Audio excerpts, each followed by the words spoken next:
चवर छतर तख्तां दे मालक,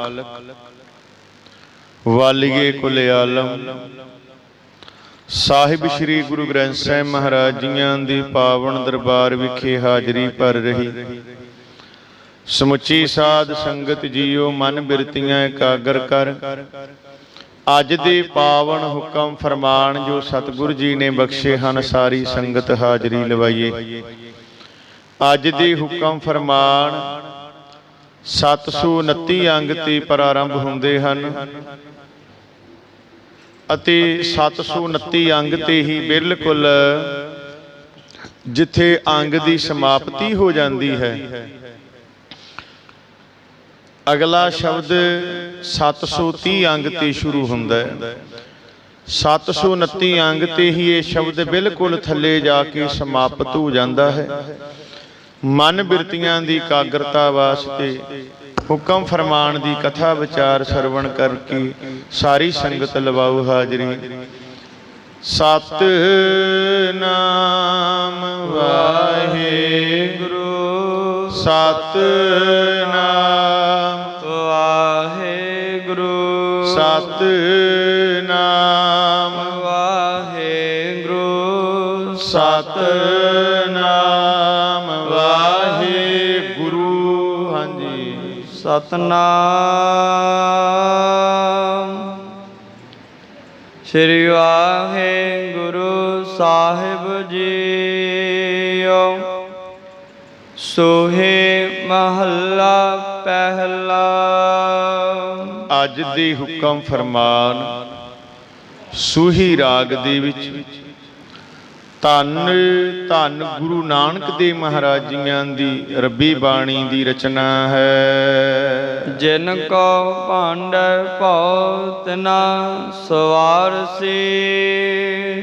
सतगुर जी समझाउंदे हन कि प्रभु जिन्हां जीवां नूं हिरदे रूपी भांडे विच, क्योंकि हिरदे रूपी भांडे विच ही प्रेम दी वस्तु टिकदी है।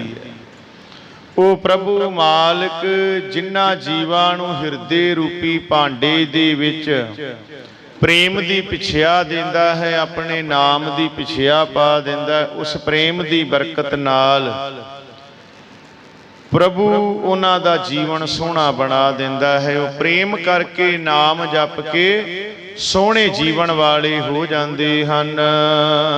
सुखी करै पसाओ दुख विसारसी। ते किड्डी किरपा है नाम जपण दे करके उन्हां दे उत्ते सुखां दी बख्शिश करदा है ते उन्हां दे दुख भुला दिंदा, भाव के दुख दूर कर दिंदा है। जिन्हां ते प्रेम दी बख्शिश करके प्रेम दी पिछिया दे देवे, क्योंकि असी भिखारी है ना सारे उनके दरदे। हम भीखक भिखारी तेरे तू निजपत है दाता। ये सदा साडी लाज पत रखण वाला दाता है, असी इहदे दर दे भिखारी हाँ। ते पातशाह मेहर करदे ने, फिर जदों वो पिछिया देंदा है ना प्रेम दी नाम दी, जाचक मंगै दान देह प्यारिया, देवन हार दतार मैं नित चितारिया, निखुट न जाई मूलिया तुल भंडारिया, नानक शब्द अपार तिन सब किश सारिया। आ कृपा करदा है जदों असी जाचक मंगण वाले मंगते बन के जदों मंगदे आ, जाचक मंगै दान, ते वो की करदा देह प्यारिया। वो प्यारे दे अगे अरदास भी तेरा भगता तेरा भिखारी, जाचक भिखारी भीख मंगदा तेरे तो दे दे कृपा करके। ते जदों फिर नाम दी दात प्रेम दी बरकत बख्शदा, उस बरकत दे नाल एक ते हिरदे रूपी भांडा सवारिया जांदा है। हिरदे रूपी भांडा शुद्ध हो जाता है, जीवन सोहना बन जाता है। ते ओ बख्शिश दे नाल जीवन भी सोहना बन जाता है, सुखां दी बख्शिश कर दिंदा है ते दुख जेड़े भुला दिंदा है। सहसा मूल नाह सर पर तारसी। इस गल विच रत्ता भर भी शक नहीं कि अजिहे जीवां नूं प्रभु संसार समुंदर तो जरूर ही पार करदा है। इत्थे सरपर है, सरपर जिथे भी गुरबाणी चाहुंदा है सरपर का अर्थ हुंदा है जरूर, डेफिनेट, जरूर, पक्का, ये होवेगा ही होवेगा। तां पातशाह मेहर करदे ने ਸਰ ਪਰ ਤਾਰ ਸੀ, ਜ਼ਰੂਰ ਹੀ ਤਾਰਦਾ ਹੈ। ਇਹੋ ਜਿਹੀਆਂ ਰੂਹਾਂ ਨੂੰ, ਇਹੋ ਜਿਹੇ ਮਨੁੱਖਾਂ ਨੂੰ, ਨਾਮ ਜਪਣ ਵਾਲਿਆਂ ਨੂੰ ਸੰਸਾਰ ਸਮੁੰਦਰ ਤੋਂ ਪਾਰ ਲਗਾ ਦਿੰਦਾ। ਇਸ ਗੱਲ ਵਿੱਚ ਕੋਈ ਸ਼ੰਕਾ ਨਹੀਂ, ਸਹਿਸਾ ਨਹੀਂ ਹੈ। ਤਨਾ ਮਿਲਿਆ ਗੁਰ ਆਏ ਜਿਨ ਕੋ ਲਿਖਿਆ। ਤਿੰਨਾ ਮਿਲਿਆ ਗੁਰ ਆਏ ਜਿਨ ਕੋ ਲਿਖਿਆ। ਪਾਤਸ਼ਾਹ ਮਿਹਰ ਕਰ ਰਹੇ ਨੇ, ਜਿਨ੍ਹਾਂ ਬੰਦਿਆਂ ਨੂੰ ਧੁਰੋਂ ਲਿਖਿਆ ਬਖਸ਼ਿਸ਼ ਦਾ ਲੇਖ ਮਿਲ ਜਾਂਦਾ ਹੈ। ਜਿਹੜੇ ਬਖਸ਼ੇ ਜਾਂਦੇ ਨੇ, ਜਿਹੜੇ ਧੁਰੋਂ ਹੀ ਬਖਸ਼ੇ ਆਉਂਦੇ ਨੇ, ਉਹਨਾਂ ਨੂੰ ਗੁਰੂ ਆ ਕੇ ਮਿਲ ਪੈਂਦਾ ਜੇ, ਮਿਲ ਪੈਂਦਾ ਉਹਨਾਂ ਨੂੰ, ਮਿਲਾਪ ਹੋ ਜਾਂਦੇ ਨੇ। ਜਿਨ੍ਹਾਂ ਦੇ ਮੱਥੇ ਦੇ ਲੇਖ ਭਾਗ ਵੱਡੜੇ ਹੁੰਦੇ ਨੇ ਤੇ ਵੱਡੇ ਭਾਗਾਂ ਵਾਲਿਆਂ ਦੇ ਮਿਲਾਪ ਫਿਰ ਗੁਰੂ ਨਾਲ ਹੋ ਜਾਂਦੇ ਨੇ। ਗੁਰੂ ਉਹਨਾਂ ਨੂੰ ਆ ਕੇ ਮਿਲ ਪੈਂਦਾ ਹੈ। ਅੰਮ੍ਰਿਤ ਹਰਿ ਕਾ ਨਾਉ ਦੇਵੈ ਦੀਖਿਆ। ਤੇ ਪਾਤਸ਼ਾਹ ਮਿਹਰ ਕਰਦੇ ਨੇ ਪਿਆਰਿਓ, ਉਹਨਾਂ ਨੂੰ ਗੁਰੂ ਪਰਮਾਤਮਾ ਦਾ ਆਤਮਿਕ ਜੀਵਨ ਦੇਣ ਵਾਲਾ ਅੰਮ੍ਰਿਤ ਰੂਪੀ ਨਾਮ ਸਿੱਖਿਆ ਵਜੋਂ ਦਿੰਦਾ ਹੈ। ਅੰਮ੍ਰਿਤ ਹਰਿ ਕਾ ਨਾਉ। ਜਦੋਂ ਗੁਰੂ ਮਿਲਦਾ ਤੇ ਕੀ ਕਰਦਾ? ਅੰਮ੍ਰਿਤ ਵਰਗਾ ਪਰਮੇਸ਼ਰ ਦਾ ਨਾਮ ਜਿਹੜਾ ਦੇ ਦਿੰਦਾ ਹੈ, ਇਹ ਸਿੱਖਿਆ ਦੇ ਦਿੰਦਾ, ਸਿੱਖਿਆ ਵਜੋਂ ਕਿ ਭਾਈ ਇਹ ਅੰਮ੍ਰਿਤ ਦਾ ਨਾਮ ਦੀਖਿਆ। ਦੀਖਿਆ ਦਾ ਅਰਥ ਹੁੰਦਾ ਸਿੱਖਿਆ, ਕਿ ਉਹ ਪਰਮੇਸ਼ਰ ਅਕਾਲ ਪੁਰਖ ਤੁਹਾਨੂੰ ਪਰਮੇਸ਼ਰ ਦਾ ਅੰਮ੍ਰਿਤ ਰੂਪੀ ਨਾਮ ਸਿੱਖਿਆ ਵਾਸਤੇ ਦੇ ਦਿੰਦਾ, ਸਿੱਖਿਆ ਵਜੋਂ ਦੇ ਦਿੰਦਾ, ਜਿਹਨੂੰ ਜਪ ਕੇ ਸਾਡਾ ਜੀਵਨ ਵੀ ਸੁਖਾਲਾ ਹੋ ਜਾਂਦਾ ਹੈ। ਚੱਲਹਿ ਸਤਿਗੁਰ ਪਾਏ ਭਵਹਿ ਨਾ ਭੀਖਿਆ। ਉਹ ਬੰਦੇ ਜੀਵਨ ਸਫਰ ਵਿੱਚ ਸਤਿਗੁਰ ਦੇ ਦੱਸੇ ਅਨੁਸਾਰ ਚੱਲਦੇ ਰਹਿੰਦੇ ਹਨ, ਤੁਰਦੇ ਰਹਿੰਦੇ ਹਨ ਤੇ ਹੋਰ ਪਾਸੇ ਭਟਕਦੇ ਨਹੀਂ ਫਿਰਦੇ। ਭਾਵ ਕਿ ਉਹ ਸਤਿਗੁਰੂ ਤੇ ਗੁਰੂ ਪਰਮੇਸ਼ਰ ਨੂੰ ਛੱਡ ਕੇ ਦਰ ਬੈ ਦਰ ਵੱਜਦੇ ਨਹੀਂ ਫਿਰਦੇ। ਅੱਜ ਸਿੱਖਾਂ ਦੀ ਹਾਲਤ ਬੜੀ ਤਰਸਯੋਗ ਹੈ। ਥਾਂ ਥਾਂ ਤੇ ਪਿੰਡਾਂ ਦੇ ਵਿੱਚ ਸਾਧ ਸੰਗਤ ਜੀ ਉਹ ਸਿੱਖਾਂ ਦੇ ਬਾਬੇ ਬਣੇ ਬੈਠੇ ਹੈ। ਹੈਰਾਨੀ ਦੀ ਗੱਲ ਤੇ ਇਹ ਹੈ ਵੀ ਹੋਵੇ ਗੁਰੂ ਨਾਨਕ ਦਾ ਸਿੱਖ ਤੇ ਉਹ ਜੇ ਕਬਰਾਂ ਤੇ ਮੱਥਾ ਟੇਕੇ, ਜੰਡ ਪੂਜੇ, ਪਿੱਪਲ ਪੂਜੇ ਜਾਂ ਉਹ ਹੋਰ ਪਖੰਡਿਆਂ ਵਾਦਾਂ 'ਚ ਤੁਰਿਆ ਫਿਰੇ ਤੇ ਗੁਰੂ ਨਾਨਕ ਸਾਹਿਬ ਕਦੋਂ ਬਾਹ ਫੜਨਗੇ? ਅਸੀਂ ਕਦੇ ਤੇ ਭੂਤਾਂ ਪ੍ਰੇਤਾਂ ਦੀਆਂ ਚੌਂਕੀਆਂ ਭਰਨ ਤੁਰ ਪੈਂਦੇ ਆ, ਕਦੀ ਪੀਰਾਂ ਦੇ ਚੌਲ ਦੇਣ ਤੁਰ ਪੈਂਦੇ ਆ, ਕਦੀ ਅਸੀਂ ਕੁਝ ਤੇ ਕਦੀ ਕੁਝ ਕਰਦੇ ਫਿਰਦੇ ਆ। ਇੱਕ ਗੱਲ ਯਾਦ ਰੱਖੀ ਪਿਆਰਿਆ, ਗੁਰੂ ਪਾਤਸ਼ਾਹ ਮਹਾਰਾਜ ਜੀ ਦੀ ਬਾਣੀ ਦਾ ਫਰਮਾਨ ਹੈ, ਜੇ ਤੂੰ ਤੁਠਾ ਕਿਰਪਾ ਨਿਧਾਨ ਨਾ ਦੂਜਾ ਵੇਖਾਲ। ਜੇ ਤੂੰ ਕਿਰਪਾ ਕੀਤੀ ਏ ਮੇਰੇ ਸਤਿਗੁਰ ਸੁੱਖਾਂ ਦੇ ਖਜ਼ਾਨੇ, ਕਿਰਪਾ ਦੇ ਖਜ਼ਾਨੇ, ਤੇ ਮੇਰੇ ਜੀਵਨ ਵਿੱਚ ਕੋਈ ਦੂਜਾ ਹੋਰ ਨਾ ਹੋਵੇ ਜਿੰਦੇ ਵੱਲ ਮੈਂ ਤੈਨੂੰ ਛੱਡ ਕੇ ਵੇਖਣਾ ਕਰਾਂ। ਗੁਰੂ ਤੇ ਭਰੋਸਾ ਜਦੋਂ ਨਹੀਂ ਹੁੰਦਾ ਤੇ ਬੰਦਾ ਉਦੋਂ ਹੀ ਹੋਰ ਪਾਸੇ ਜਾਂਦਾ ਹੈ। ਜਦੋਂ ਸਤਿਗੁਰ ਤੇ ਵਿਸ਼ਵਾਸ ਨਹੀਂ ਰਹਿੰਦਾ ਫਿਰ ਬੰਦਾ ਹੋਰ ਪਾਸੇ ਜਾਂਦਾ ਵੀ ਇੱਥੇ ਨਹੀਂ ਗੱਲ ਬਣੀ ਤੇ ਖੁਰ ਉੱਥੇ ਬਣ ਜੇਗੀ। ਸਾਧ ਸੰਗਤ ਜੀਓ, ਜਿਸ ਇਨਸਾਨ ਦਾ ਮਾਂ ਪਿਓ ਨੇ ਕੁਝ ਨਹੀਂ ਸਵਾਰਿਆ, ਉਹਦਾ ਚਾਚਿਆਂ ਤਾਇਆਂ ਵੀ ਕੁਝ ਨਹੀਂ ਜੇ ਸਵਾਰਨਾ। ਆਖੋ ਸਤਨਾਮ। ਜਿੰਦਾ ਗੁਰੂ ਨੇ ਕੁਝ ਨਹੀਂ ਸਵਾਰਿਆ, ਉਹਦਾ ਹੋਰ ਕੀ ਕੋਈ ਸਵਾਰੇਗਾ? ਤਾਂ ਗੁਰੂ ਸਾਹਿਬ ਕਿਰਪਾ ਕਰ ਰਹੇ ਨੇ ਕਿ ਉਹ ਅਕਾਲ ਪੁਰਖ ਮਹਾਰਾਜ ਜੀ ਦੀ ਮਿਹਰ ਹੋ ਜਾਂਦੀ ਹੈ। ਜਿਹੜੇ ਨਾਮ ਦੀ ਦਾਤ ਲੈ ਕੇ ਜਪਦੇ ਨੇ ਉਹ ਬੰਦੇ ਜੀਵਨ ਸਿਰਫਰ ਵਿੱਚ ਗੁਰੂ ਦੇ ਦੱਸੇ ਹੋਏ ਮਾਰਗ ਤੇ ਚੱਲਦੇ ਰਹਿੰਦੇ ਨੇ ਤੇ ਹੋਰ ਪਾਸੇ ਨਹੀਂ ਭਟਕਦੇ, ਨਹੀਂ ਜਾਂਦੇ ਕਿਸੇ ਹੋਰ ਪਾਸੇ। ਜਾ ਕੋ ਮਹਿਲ ਹਜੂਰ ਦੂਜੇ ਨਿਵੈ ਕਿਸ। ਗੁਰੂ ਦੇ ਰਾਹ ਤੇ ਤੁਰ ਕੇ ਜਿਸ ਬੰਦੇ ਨੂੰ ਪਰਮਾਤਮਾ ਦੀ ਹਜ਼ੂਰੀ ਵਿੱਚ ਥਾਂ ਮਿਲ ਜਾਂਦਾ, ਉਹ ਕਿਸੇ ਹੋਰ ਅੱਗੇ ਤਰਲੇ ਨਹੀਂ ਜੇ ਕਰਦਾ। ਦੂਜਾ ਨਿਵੈ ਕਿਸ, ਉਹ ਕਿਸੇ ਹੋਰ ਦੂਜੇ ਅੱਗੇ ਨਹੀਂ ਜੇ ਝੁਕਦਾ। ਆਖੋ ਸਤਨਾਮ ਸ੍ਰੀ ਵਾਹਿਗੁਰੂ। ਹੁਣ ਪਰਨ ਕਰੀਏ ਕਿ ਸੱਚੇ ਪਾਤਸ਼ਾਹ ਤੇਰੇ ਤੋਂ ਬਿਨਾ ਪਾਤਸ਼ਾਹ ਹੋਰ ਕਿਸੇ ਅੱਗੇ ਹੁਣ ਨਹੀਂ ਝੁਕਣਾ। ਤੇਰੇ ਤੋਂ ਬਿਨਾ ਕਿਸੇ ਅੱਗੇ ਹੋਰ ਮਿੰਨਤ ਤਰਲਾ ਨਹੀਂ ਕਰਨਾ। ਮਿੰਨਤ ਵੀ ਕਰਨੀ ਹੈ ਤੇ ਗੁਰੂ ਗ੍ਰੰਥ ਸਾਹਿਬ ਜੀ ਦੇ ਅੱਗੇ ਖੜ ਕੇ ਕਰਨੀ ਹੈ। ਤੇ ਪਾਤਸ਼ਾਹ ਮਿਹਰ ਕਰਨਗੇ ਪਿਆਰਿਓ, ਜਿਹੜੇ ਸਤਿਗੁਰ ਦਾ ਨਾਮ ਜਪ ਜਪ ਕੇ ਉਸ ਪਰਮੇਸ਼ਰ ਦੇ ਰਾਹ ਤੇ ਤੁਰੇ ਹੋਏ ਐ, ਉਸ ਦੇ ਰਸਤੇ ਤੇ ਤੁਰਦੇ ਨੇ, ਉਹਨਾਂ ਨੂੰ ਪ੍ਰਮਾਤਮਾ ਦੀ ਹਜ਼ੂਰੀ ਵਿੱਚ ਥਾਂ ਮਿਲ ਜਾਂਦੀ ਏ, ਅਕਾਲ ਪੁਰਖ ਦੇ ਚਰਨਾਂ 'ਚ ਜਗ੍ਹਾ ਮਿਲ ਜਾਂਦੀ ਹੈ। ਉਹ ਕਿਸੇ ਹੋਰ ਅੱਗੇ ਤਰਲੇ ਮਿੰਨਤਾਂ ਨਹੀਂ ਕੱਟਦੇ, ਕਿਸੇ ਹੋਰ ਅੱਗੇ ਝੁਕਦੇ ਨਹੀਂ ਹਨ। ਦਰ ਦਰਵਾਨੀ ਨਾਹੇ ਮੂਲੇ ਪੁੱਛ ਤਿਸ। ਪਰਮਾਤਮਾ ਦੇ ਦਰਵਾਜ਼ੇ ਤੇ ਪਹੁੰਚੇ ਹੋਏ ਨੂੰ ਜਮ ਆਦਿਕ ਦਰਬਾਨਾਂ ਵੱਲੋਂ ਰਤਾ ਭਰ ਵੀ ਪੁੱਛ ਗਿਛ ਨਹੀਂ ਹੁੰਦੀ। ਆਮ ਬੰਦਾ ਠਾਣੇ ਜਾਵੇ ਤੇ ਸੰਤਰੀ ਰੋਕ ਕੇ ਖੜ ਜਾਂਦਾ ਹੈ ਵੀ ਜਿੰਨਾ ਚਿਰ ਸੰਤਰੀ ਦੀ ਜੇਬ 'ਚ ਨਾ 50-100 ਪਾਈਏ ਉਹ ਗਾਹ ਨਹੀਂ ਜਾਣ ਦਿੰਦਾ।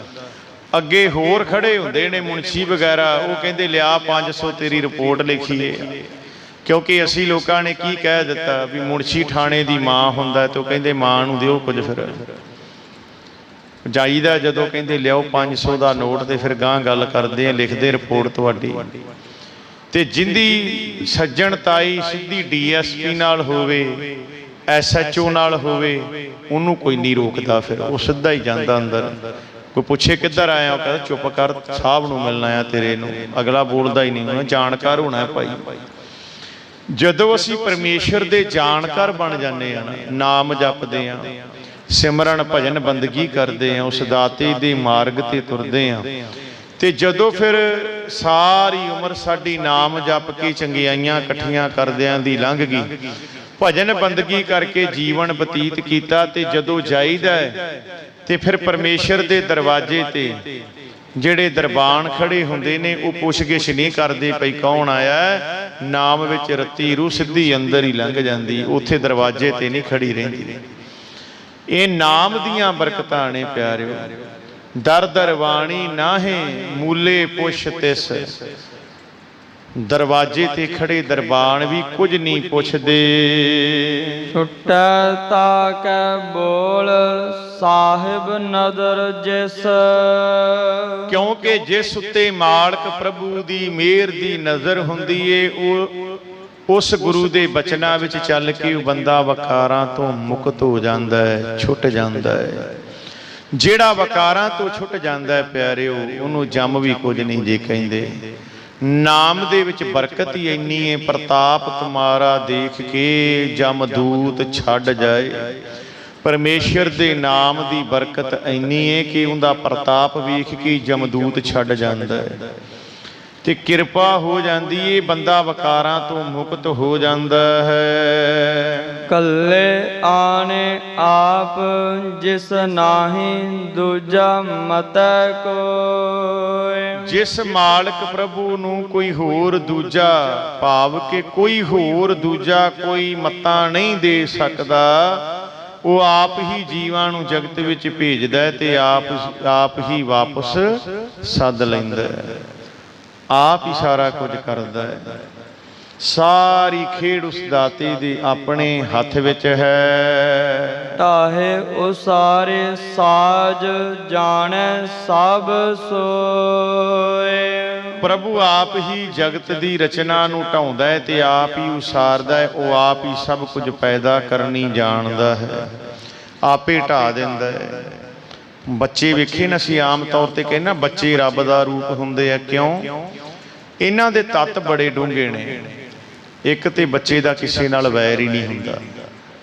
ਬੱਚਾ ਉਹਨਾਂ ਦੇ ਘਰੇ ਵੀ ਚਲਾ ਜਾਂਦਾ ਹੈ ਜਿਨ੍ਹਾਂ ਦੇ ਨਾਲ ਤੁਹਾਡਾ ਮਰਨ ਦਾ ਕਲੇਸ਼ ਹੁੰਦਾ ਹੈ, ਜਿਨ੍ਹਾਂ ਨਾਲ ਤੁਹਾਡੀ ਮੌਤ ਜੰਮਣ ਮਰਨ ਦੀ ਸਾਂਝ ਨਹੀਂ ਰਹਿ ਜਾਂਦੀ, ਜਿਨ੍ਹਾਂ ਨੂੰ ਵੇਖ ਕੇ ਤੁਸੀਂ ਕਲੇਸ਼ਾਂ ਕਰਦੇ ਹੋ, ਹਿਰਦੇ 'ਚ ਸੜਦੇ ਹੋ। ਬੱਚਾ ਉਹਨਾਂ ਘਰੇ ਵੀ ਜਾ ਕੇ ਜਲ ਪਾਣੀ ਛਕਾਂਦਾ। ਬੱਚਾ ਰੱਬ ਦਾ ਰੂਪ ਹੀ, ਅੰਦਰ ਵੈਰ ਨਹੀਂ। ਤੇ ਬੱਚਾ ਰੇਤਾ ਦੇ ਵਿੱਚ ਪੈਰ ਫਸਾ ਕੇ, ਹੱਥ ਫਸਾ ਕੇ ਘਰ ਬਣਾਉਂਦਾ। ਜਿੰਨਾ ਚਿਰ ਦਿਲ ਕਰਦਾ ਖੇਡਦਾ, ਮੁੜ ਕੇ ਆਪੇ ਠੁੱਡੇ ਮਾਰ ਕੇ ਢਾ ਦਿੰਦਾ। ਬੱਚਾ ਰੱਬ ਦਾ ਰੂਪ ਹੈ, ਆਪੇ ਬਣਾਈ ਜਾਂਦਾ, ਆਪੇ ਢਾਈ ਜਾਂਦਾ। ਪਰਮੇਸ਼ਰ ਕੀ ਕਰਦਾ? ਸਾਰੇ ਜਗਤ ਨੂੰ ਆਪੇ ਹੀ ਢਾ ਦਿੰਦਾ ਹੈ, ਆਪੇ ਹੀ ਬਣਾਈ ਜਾਂਦਾ, ਆਪੇ ਹੀ ਬਣਾਉਣ ਯੋਗ ਹੈ। ਸਾਰਾ ਕੁਝ ਆਪੇ ਹੀ ਕਰਦਾ। ਢਾਹੇ ਉਸਾਰੇ ਸਾਜ ਜਾਣੈ ਸਭ ਸੋਏ। ਆਪੇ ਹੀ ਪੈਦਾ ਕਰਦਾ ਹੈ, ਆਪੇ ਹੀ ਆਪਣੀ ਜਗਤ ਨੂੰ ਰਚਨਾ ਨੂੰ ਢਾ ਦਿੰਦਾ ਹੈ, ਆਪ ਹੀ ਉਸਾਰੀ ਜਾਂਦਾ ਹੈ। ਉਹ ਸਭ ਕੁਝ ਆਪ ਪੈਦਾ ਕਰਨੀ ਜਾਣਦਾ ਹੈ। ਨਾਉ ਨਾਨਕ ਬਖਸ਼ੀਸ ਨਦਰੀ ਕਰਮ ਹੋਏ। ਤੇ ਨਾਨਕ ਨਾਮ ਦੀ ਮੋਹਰ ਲਾ ਕੇ ਮਿਹਰ ਕਰਦੇ ਨੇ ਕਿ ਜਿਸ ਮਨੁੱਖ ਉੱਤੇ ਮਿਹਰ ਦੀ ਨਜ਼ਰ ਕਰਦਾ ਹੈ, ਜਿਸ ਮਨੁੱਖ ਤੇ ਮਿਹਰ ਦੀ ਨਜ਼ਰ ਕਰਨ ਵਾਲੇ ਪ੍ਰਭੂ ਦੀ ਨਿਗਾਹ ਹੋ ਜਾਂਦੀ ਹੈ, ਜਿੰਦੇ ਤੇ ਮਿਹਰਾਂ ਦੀਆਂ ਨਜ਼ਰਾਂ ਪਾ ਦੇਵੇ, ਉਸ ਨੂੰ ਬਖਸ਼ਿਸ਼ ਵਜੋਂ ਉਸ ਦਾ ਨਾਮ ਮਿਲਦਾ ਏ। ਉਹ ਨਾਮ ਮਿਲਦਾ ਜਿਹਨੂੰ ਜਪ ਜਪ ਕੇ ਤਰ ਜਾਂਦਾ ਹੈ। ਪਰ ਮੈਂ ਮਾਫੀ ਚਾਹਾਂ ਤੁਹਾਡੇ ਤੋਂ, ਅੱਜ ਨਾਮ ਦਾ ਹਾਲ ਸਾਡੇ ਸਮਾਜ ਵਿੱਚ ਤਰ੍ਹਾਂ ਤਰ੍ਹਾਂ ਦੇ ਬਾਬਿਆਂ ਨੇ ਆਲੂ ਵਾਲਾ ਕਰ ਦਿੱਤਾ ਹੈ। ਆਲੂ ਵਾਲਾ ਕਿਵੇਂ ਕਰ ਦਿੱਤਾ ਹੈ? ਆਲੂ ਭਿੰਡੀ 'ਚ ਵੀ ਪਾ ਲੈਂਦੇ ਨੇ ਲੋਕ, ਆਲੂ ਬੈਂਗਣੀ 'ਚ ਵੀ ਪਾਈ ਜਾਂਦੇ ਨੇ, ਆਲੂਆਂ 'ਚ ਮਟਰ ਵੀ ਪਾਈ ਜਾਂਦੇ ਨੇ, ਆਲੂਆਂ 'ਚ ਗੋਭੀ ਵੀ ਪਾਈ ਜਾਂਦੇ ਨੇ, ਛੋਲਿਆਂ 'ਚ ਵੀ ਪਾਈ ਜਾਂਦੇ ਨੇ। ਪਰਮੇਸ਼ਰ ਦੇ ਨਾਮ ਨੂੰ ਆਲੂਆਂ ਵਾਂਗੂ ਕਰਤਾ ਬਾਬਿਆਂ ਨੇ। ਕੋਈ ਕਹਿੰਦਾ ਮੇਰਾ 5 ਸ਼ਬਦਾਂ ਦਾ ਨਾਮ, ਕੋਈ ਕਹਿੰਦਾ 1 ਸ਼ਬਦ ਦਾ ਹੈ, ਕੋਈ ਕਹਿੰਦਾ 3 ਦਾ ਹੈ, ਕੋਈ ਕਹਿੰਦਾ 5 ਦਾ ਹੈ, ਕੋਈ ਕਹਿੰਦਾ 7 ਦਾ ਹੈ। ਓਏ ਪਿਆਰਿਓ, ਤੁਹਾਡੇ ਅੱਗੇ ਹੱਥ ਜੋੜ ਕੇ ਬੇਨਤੀ, ਗੁਰਮੁਖੋ, ਭਾਈ ਗੁਰਦਾਸ ਜੀ ਫਰਮਾਨ ਕਰ ਗਏ ਨੇ, ਵਾਹਿਗੁਰੂ ਗੁਰਮੰਤ ਹੈ ਜਪ ਹਉਮੈ ਖੋਈ।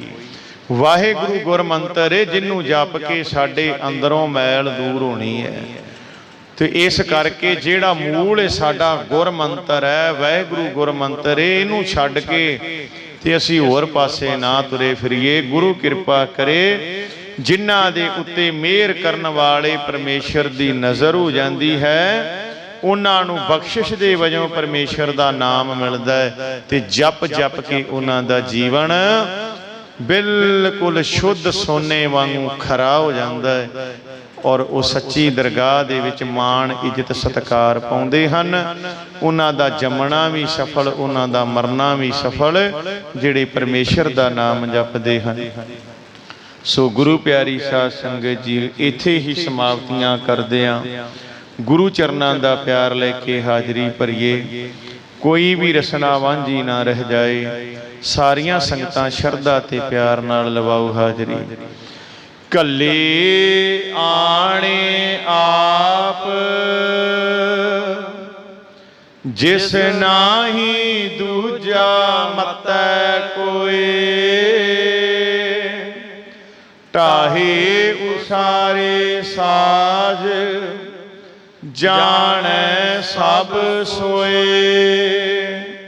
ਨਾਉ ਨਾਨਕ ਬਖਸ਼ੀਸ ਨਦਰੀ ਕਰਮ ਹੋਏ।